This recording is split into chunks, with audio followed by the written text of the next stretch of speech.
μπιφτεκάκια με πουρέ να τρώω. Φτιάχνει κι άλλα φαγητά. Αλλά εγώ είμαι μίζερη στο φαγητό, όπως λέει, και κάνω κόμψες και δεν τα τρώω. Και για να μην πεθάνω από την πείνα και σκελετιάσω, μου φτιάχνει μπιφτεκάκια με πουρέ που μου αρέσουν. Η Τασία είναι από χωριό.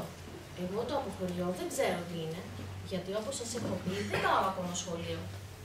Όταν ρώτησα τη γιαγιά τη Φώνη να μου εξηγήσει, μου είπε πως η Τασία δεν είναι από εδώ, αλλά από ένα μέρος πιο μακριά, σαν την εξοχή που πάμε όταν κάνει καλοκαίρι. Το από χωριό δεν πρέπει να είναι τόσο καλό όσο το από εδώ, γιατί η μαμά και ο μπαμπάς της Τασίας της έδωσαν την ευχή τους και την έστειλαν σπίτι μας. Η Τασία πρέπει να έχει καλά κρυμμένη την ευχή του μπαμπά και της μαμάς της, γιατί εγώ έχω ψάξει όλο το δωμάτιό της και δεν τη βρήκα. Δεν ξέρω με τι μοιάζει μια μαμαδίσια ευχή, αλλά όλα τα πράγματα που βρήκα ήξερα τι ήταν. Αν έβρισκα κάτι που δεν ήξερα, θα ήταν η ευχή, σωστά? Η Τασία είναι πολύ μεγάλη, σχεδόν 18 χρονών. Δεν είναι τόσο μεγάλη σαν τη γιαγιά τη Φώνη, ούτε καν σαν τη μαμά και τον μπαμπά, αλλά είναι πολύ πιο μεγάλη από εμένα.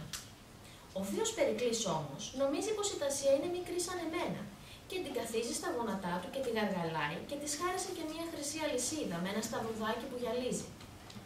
Όλα αυτά ο θείος Περικλής τα κάνει μόνο όταν του πάει η Τασία το τσάι του στο δωμάτιό του.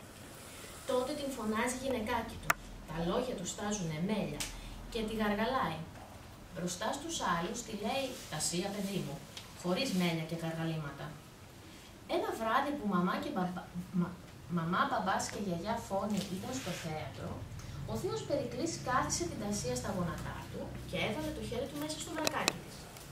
Η Τασία έλεγε «Αχ, καλέ κύριε» και «Αχ, καλέ κύριε» και μετά σκέτο «Αχ, αχ, αχ» και λαχάνιαζε όπως όταν τρέχω πολύ με το ποδήλατο και εκείνη με κυνηγάει. Φαίνεται πως όταν οι κύριοι βάζουν το χέρι του στο βρακάκι σου, λαχανιάζει σαν να κυνηγάς ποδηλατάκια. Λαχάνιαζε όμως και ο θείος Περικλής, αλλά αυτού κανένας δεν είχε βάλει το χέρι του στο βρακάκι του. Εγώ αυτά τα είδα κρυμμένη πίσω από την πόρτα του κόμμα. Η Τασία, εκτός από χωριό, είναι και πουτανάκι. Εγώ δεν ξέρω τι είναι το πουτανάκι, αλλά μου φαίνεται ωραία λέξη και θέλω να είμαι κι εγώ. Η Αστέρο, όταν μαλώνει με την Τασία, και αυτό γίνεται συχνά, τη λέει πουτανάκι. Εμένα όμως με λέει μόνο άγγελό της. Εγώ δεν θέλω να είμαι άγγελος, γιατί έχει φτερά και μαδάει, όπως εκείνο το κίτρινο κοτοπουλάκι που μου είχαν φέρει το Πάσχα. Ενώ τα πουτανάκια δεν έχουν φτερά, μάλλον, και θα είναι πιο ανθεκτικά. Αλλά η Αστέρο δεν έρχεται πια σπίτι μας, γιατί η γιαγιά η Φώνη την έγραψε την ημέρα που είχα φορέσει τα τακούνια της μαμάς και 2-3 από τα κρεμαστά του λαιμό της και σεριάνιζα στη βεράντα τραγουδώντας «Είμαι πουτανάκι, πουτανάκι, πουτανάκι». Η Αστέρο έφυγε και δεν μαθαίνω πια τόσο όμορφες λέξεις και είναι όλα πολύ βαρετά.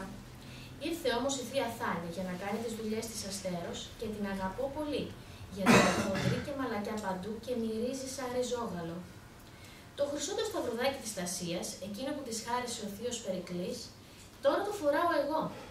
Μου το έδωσε για να μην πω στη γιαγιά τη Φώνη ότι ο θείος Περικλής καθόλου δεν το πίνει το τσάι του που του πάει κάθε απόγευμα. Εκείνη την ημέρα η Τασία με είπε πουτανάκι και μετά μου έδωσε το σταυρό. Του χρόνου που θα πάω σχολείο θα έχω πολλές φίλες και θα γίνουμε όλες πουτανάκι. Θα περνάμε πολύ ωραία. Έτσι λοιπόν.